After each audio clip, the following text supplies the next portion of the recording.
Hi everyone, నేను మీ ప్రీతం గౌడ్. ఈరోజు మనము స్లాబ్లో తీసుకోవాల్సిన ప్రికాషన్స్ ఏంటి అంటే మనం ఇప్పుడు స్లాబ్ వేసేటప్పుడు ఎలాంటి ప్రికాషన్స్ తీసుకోవాలి దాని గురించి మాట్లాడదాం. ఇందులో ఫస్ట్ థింగ్ వచ్చేసి మనము స్లాబ్ షట్టరింగ్ అంటే మన భాషలో చెప్పుకోవడం అంటే డబ్బా కొడతామంటారు అనమాట. సో దీన్ని లెవెల్ లైన్ అన్నీ ప్రాపర్గా చూసుకోవాలి. ఇప్పుడు ఈ బీమ్స్ ఉన్నాయి కదా, ఈ బీమ్స్ దగ్గర లైన్ అనేది వెరీ ఇంపార్టెంట్. ఎందుకంటే దీనిపైనే మనకు వాల్స్ వస్తాయి. ఇవి ప్రాపర్ లైన్లో ఉంటేనే మనకు పైన వాల్స్ కూడా ఒక ప్రాపర్ లైన్లో ఉంటే లోడ్ కూడా ప్రాపర్గా డిస్ట్రిబ్యూట్ అవుతుంది.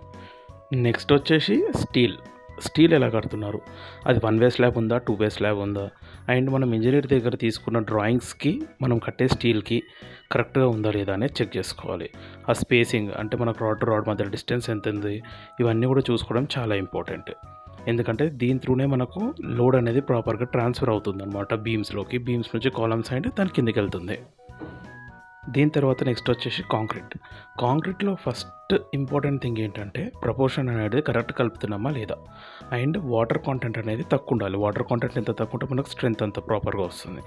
నెక్స్ట్ ప్రపోర్షన్ విషయానికి వస్తే ఇప్పుడు మనము ఈ కంకర ఇసుక అనేటివి ఎంత వేస్తున్నాము అనేది ఒక ఇంజనీర్తో ప్రాపర్ గైడ్లైన్స్ తోటి వెళ్తే మనకు స్ట్రెంత్ అనేది ప్రాపర్గా వస్తుంది.